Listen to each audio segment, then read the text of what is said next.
1, 2, 3, 4, merci d'écouter mon super podcast. Merci d'écouter mon podcast. D'écouter mon podcast.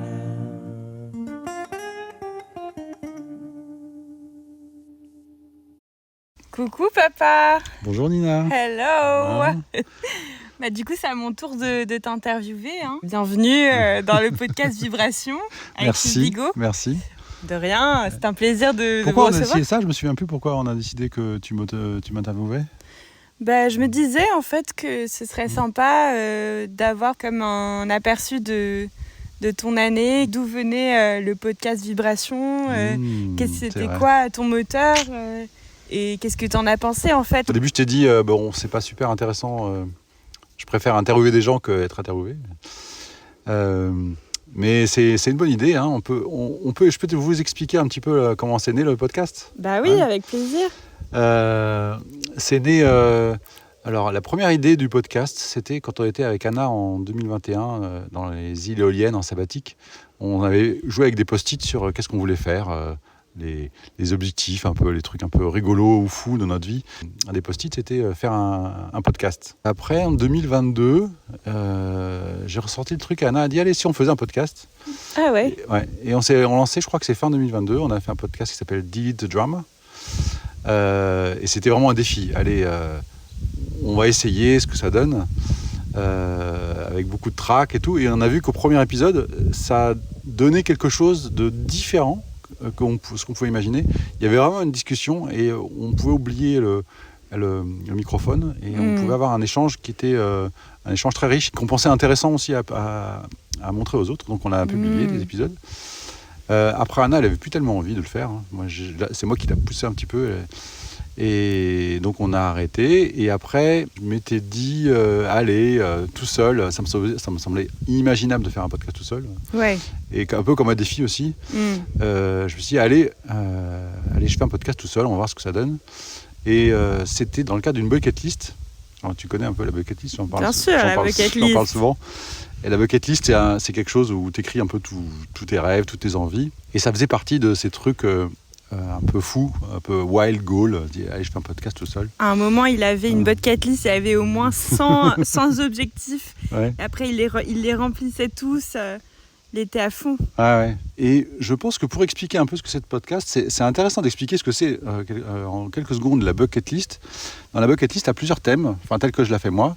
Tu as le thème des projets un peu fous, comme faire un podcast ou prendre un congé sabbatique. Ouais. Et après, tu as trois catégories. Alors, c'est juste pour s'aider un peu.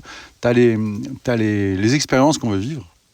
Et là, l'expérience à vivre, le podcast, ça rentrait vraiment dans ce truc-là. C'est tu crées un moment où tu vas rencontrer quelqu'un, interviewer quelqu'un ou parler d'un sujet. Tu peux être tout seul. Créer un moment très particulier. Et c'est vraiment une expérience que tu peux, si vous écoutez les podcasts, il y en a qui s'enregistrent un peu à plein d'endroits différents. Il y a une autre... donc ça coche un peu cette case de bucket list. Et il y a aussi quelque chose dans la bucket list, c'est le côté évolution, comment on veut évoluer. Et moi, c'était un truc que je rêvais de faire depuis longtemps, c'est d'aller rencontrer des gens. Alors, je suis un peu timide, et le truc de la bucket list, ça permettait d'aller rencontrer plein de gens, mais des gens que je ne connaissais pas. Donc ça, c'était un truc que je me sens... Enfin, même encore, maintenant, je me dis, waouh, je ne vais pas oser. Et puis, donc, ça me permet de sortir un peu alors, pas de zone de confort, mais aller vers quelque chose qui m'intéresse mais qui me fait un peu peur, mais qui est super intéressant. C'est un peu un de mes moteurs en fait aussi, rencontrer des gens. Ouais. Que je découvre à 50 ans que c'est quelque chose c'est un de mes moteurs. Et la troisième chose dans la bucket list, c'est la contribution. On peut avoir dans sa bucket list des choses qui sont juste de la contribution ou juste du kiff ou juste quelque chose qui peuvent nous faire évoluer comme on veut évoluer. Je ne sais pas si c'est super clair, mais... Et donc ça, la contribution, je trouve que c'est vraiment intéressant et que ça peut inspirer des gens, ça peut faire rigoler des gens.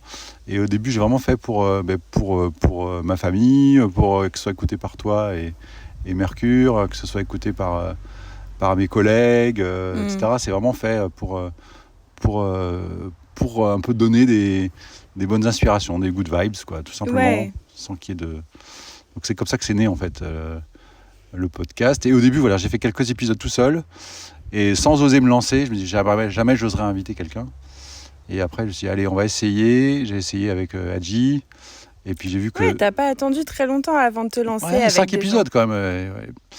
Et c'est sûr que c'était... et là, je me suis rendu compte que c'était quelque chose de différent et de vraiment plus intéressant. Que j'ai des trucs à dire, mais bon, c'est beaucoup plus intéressant d'être à deux. Ouais. Et il y a eu un petit épisode un peu déclic, qui était un épisode que j'ai fait avec Margot, qui est une amie de Jérémy. Et on ne savait pas trop où le faire. Cet épisode, on s'est mis dehors, dans un endroit qui était avec du bruit, il y avait des gens, il y avait des animaux. Je me suis dit, mais ça ne va pas être du tout le bon endroit, il y aura trop de bruit, il y a du vent et tout. Et en fait, je me suis rendu compte que, en fait, en allant dehors, tu crées il y a un peu une espèce de création comme un truc un peu improvisé, comme une espèce d'improvisation où tu joues avec ce qu'il y a autour. Ouais. Et je me dis, c'est vraiment intéressant de sortir, de rencontrer des gens, mais aussi de sortir, d'aller dans d'autres lieux, des lieux qu'on ne connaît pas. Et donc voilà, le côté découverte, un peu aventure, il mène un peu ce podcast. Oui, c'est ça. Et même ça ponctue dans le temps. Après, on se rappelle vraiment. Ouais. Enfin, même vu que je t'ai accompagné dans plusieurs des podcasts, je trouve que le fait de se déplacer et je me rappelle de chacune des situations dans lesquelles on était. Et ouais, ça crée un peu une bulle, hein, une espèce de ça. bulle ou de souvenirs, de mémoire et de moments qui est un peu gravé. Ouais. Il y a ce côté qui est intéressant. Et alors, toi, depuis l'épisode avec Mazarine, tu m'as dit, tiens, on va l'enregistrer en vidéo. Je dis, non, un podcast c'est audio, Nina. Mais papa, maintenant, tout se fait en vidéo, faut créer un compte Instagram, faut créer des chaînes YouTube. Et, je suis presque compte TikTok, là, on y arrive. On n'a pas fait le compte TikTok. Mais... Pas encore. Et donc, je trouve ça des trucs que j'aurais pas du tout imaginé. Donc, à force de rencontrer des gens ou de faire des choses avec toi aussi, tu me donnes des idées. Ouais. Je me laisse assez guider, en fait, par rapport à ce qui se propose, quoi. Et puis on verra, quoi. C'est un peu comme la vie, en fait, ce podcast. Ouais, c'est ça. Je suis contente parce que j'ai l'impression que ça a donné une nouvelle dynamique aussi au podcast. Qui fait que ça rend les choses encore plus réelles. Ouais. Parce qu'il y a l'image. Ouais, c'est une autre perception. Moi, après, justement, cet épisode avec Margot où j'ai découvert qu'avec 2 micros, en les mettant, enfin, c'est un peu une technique de son, en les mettant en stéréo, en écoutant au casque, ça crée une espèce de quelque chose de super immersif à écouter. En audio, on pouvait imaginer plein de choses, un peu comme à la radio. Et donc, j'étais un peu focus sur ce truc audio, c'est super intéressant. Et toi, tu m'as dit, maintenant, la vidéo, donc on avait fait, et effectivement, ça crée encore une autre façon d'écouter les podcasts. Il y a des gens qui aiment bien écouter ça en audio. Moi, j'adore en vidéo. Ouais, et il y a des gens qui écoutent que en audio. Donc, ouais, c'est ça. Voilà, c'est une autre expérience. Et il y a aussi quelque chose, ça me faisait penser, il y a aussi un petit travail de mémoire.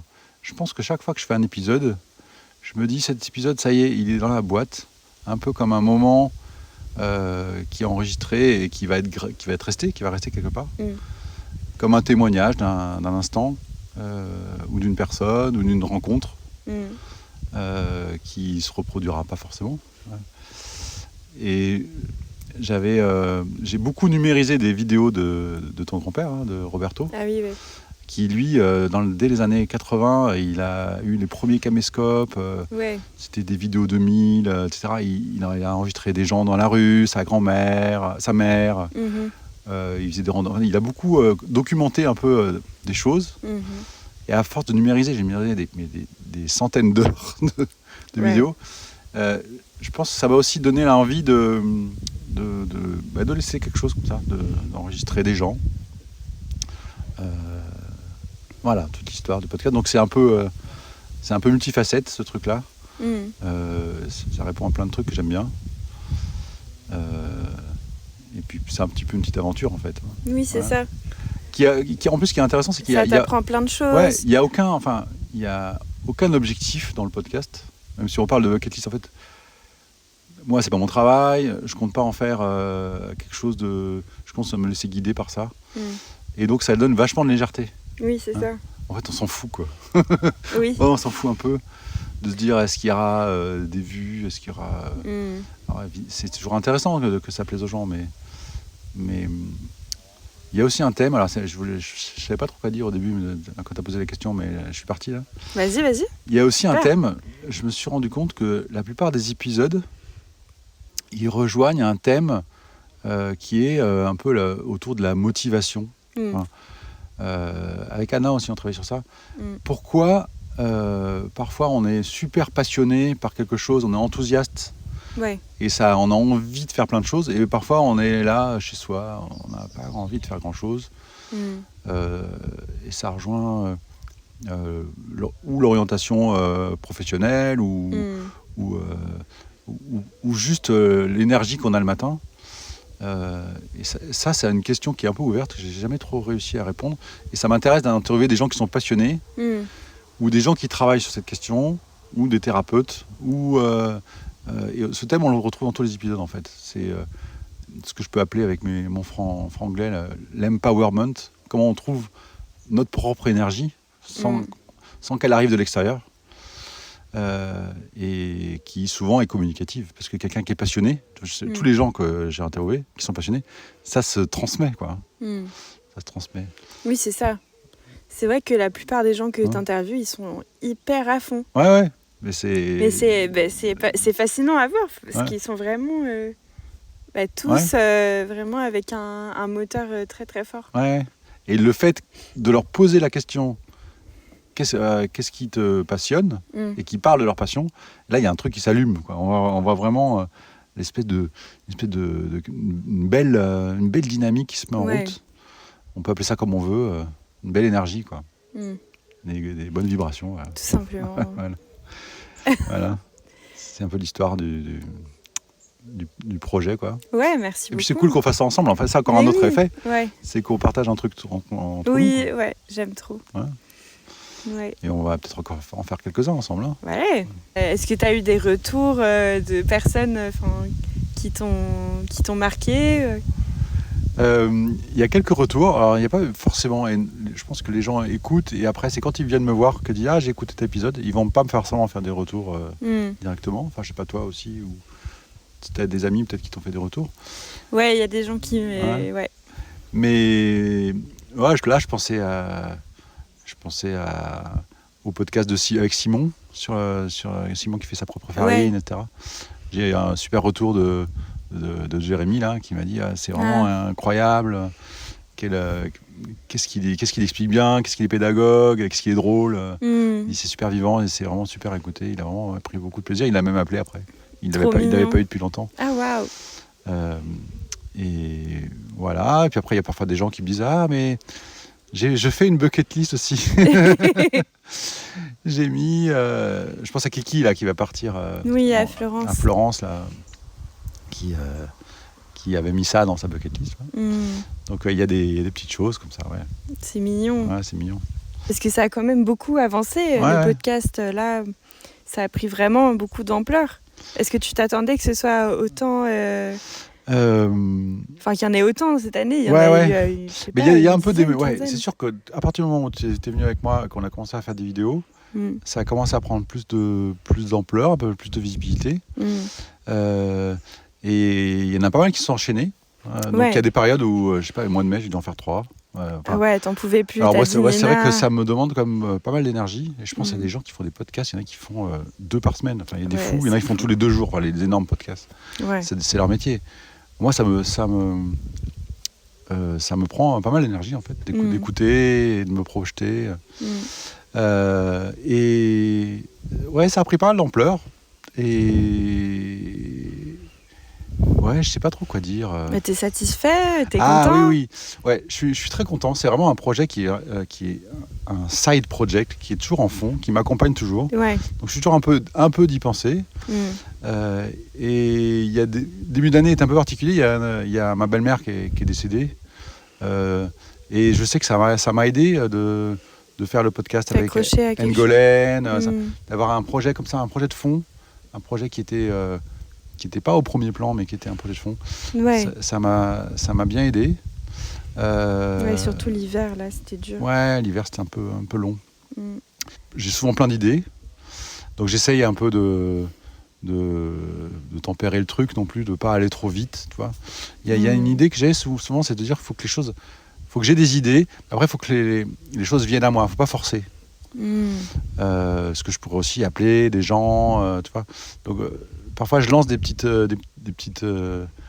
messages à des gens que j'ai interviewés, leur dire est-ce qu'ils pourraient proposer quelqu'un. Mais j'aime bien que les idées elles viennent un peu comme si elles venaient un peu naturellement. Voilà. Bah oui, justement, tu parlais d'ouvrir le podcast aux gens qui, enfin comme un appel à candidature ou. Voilà. Donc oui, si vous pensez à des gens qui sont intéressés, qui sont passionnés par quelque chose à partager. Peu importe, ouais, ça peut être peu importe. N'importe quoi. Ils peuvent être boulangers. Là, on a prévu dans les prochains épisodes. Alors, les gens sont pas au courant encore. T'as un ami qui est peintre, et une autre qui est sage-femme. Voilà, on va leur en parler. Ils sont pas au courant. Non, ils savent pas encore. Ils ont peut-être des choses qu'ils pourraient partager. Ça peut être super intéressant. On a prévu aussi un podcast à une résidence d'artistes. Voilà. Ouais. On laisse ça... c'est la première édition de la résidence et à la fin de la semaine, on fera. Enfin, papa va venir avec tout son équipement. Pareil, ils sont pas au courant. Ils sont pas au courant.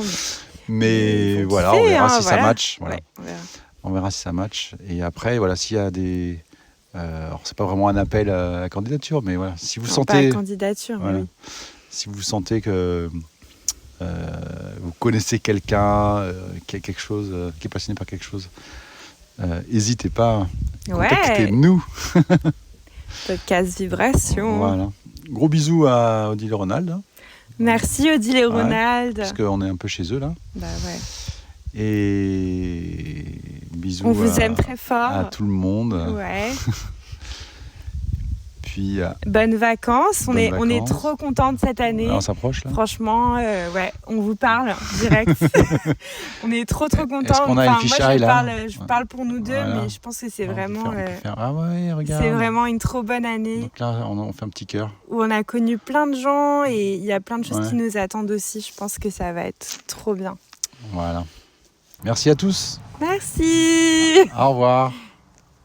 Ciao, ciao. Ciao.